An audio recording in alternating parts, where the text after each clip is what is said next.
When it comes to paying back extra on mortgage, people often make the right choice, but then for a wrong reason. In this video, we will see that tax benefit is not the right reason not to pay off on your mortgage. Hello everyone, I am Ajinkya Patil and today we are talking about investing versus paying back extra on your mortgage.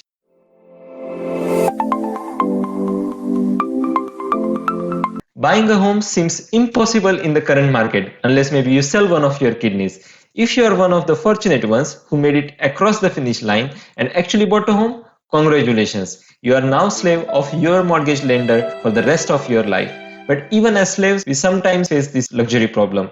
What should we do with our extra savings? Should we invest or should we rather pay back extra on our mortgage? A house is likely the biggest purchase that comes with the largest debt in our lives, a mortgage. You might have seen this Dutch phrase that means borrowing money costs money. If you have a mortgage of 300,000 with 3% interest rate, you won't be paying 300,000 back to your mortgage lender. Actually, you would be paying much more. 450,000 over 30 years. That's 150,000 in interest. That's the cost of borrowing money. And so the wise Dutch words. The interest of 3% seems small, but it's on a large sum of 300,000 and on a 30-year time period. And that is why it ends up costing us 150,000 just in interest. And that is why it's not really far from reality to say that buying a house is becoming slave of your mortgage lender. Given that you pay such a large price for getting a mortgage, it is an important financial decision whether to pay back extra on a mortgage. Many people decide not to pay extra on a mortgage because of tax benefits. Let's see why that reasoning is flawed. For a mortgage of 300,000 euros with a 3% interest rate, your interest payment for the first year will be 9,000 euros, that is 3% of 300,000. This amount is deductible from your income taxes. Most people fall under the bracket of 37% for their income taxes.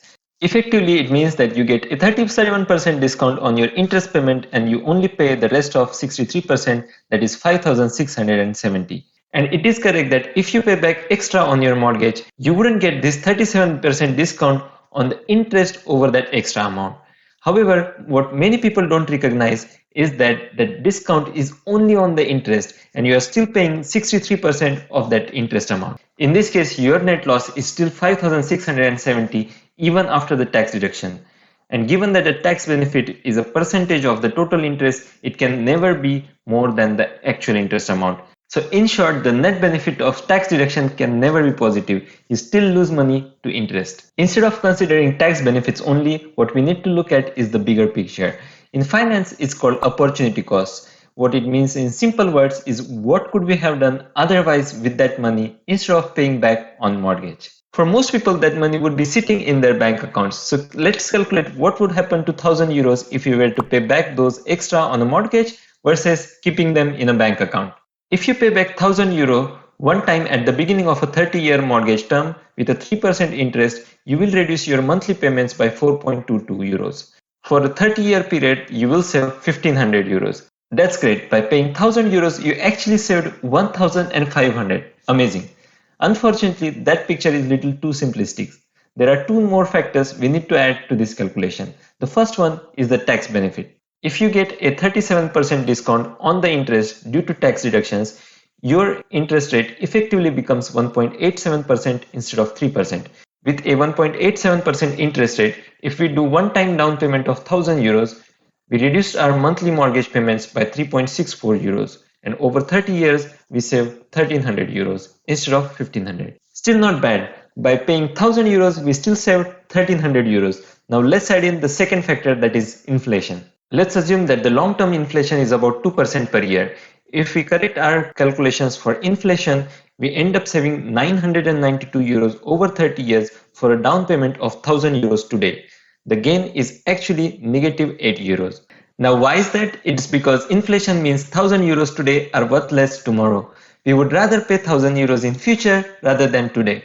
So in summary, when we consider the factors of tax reductions and inflation, the benefit of paying 1,000 euros extra on mortgage is actually negative 8 euros. Now what if we keep those 1,000 euros instead in a bank account? The current interest rates for savings accounts in the Netherlands are close to 0%.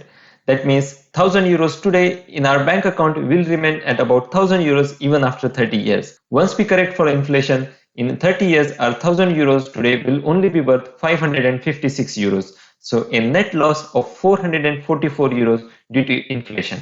Now you see that tax deductions don't give you the full picture. If you were to save your money just in your bank account instead of paying back extra on your mortgage, you would lose a lot more. So for most people, it might make sense to pay back extra on their mortgage rather than keeping their savings in their bank accounts. Now let's go back to the bigger picture of opportunity costs. What else could we do with our money? We could actually invest, and there are various ways to invest. But as I discussed in my other video, the best strategy for most of us is to invest in an index fund or an ETF.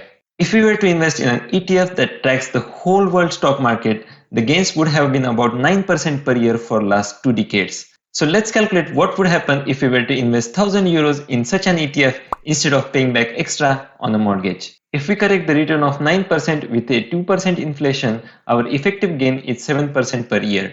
So the 1000 euros investment today will be worth 1070 next year, 1145 the year after, and in 30 years it will be worth 7114 euros.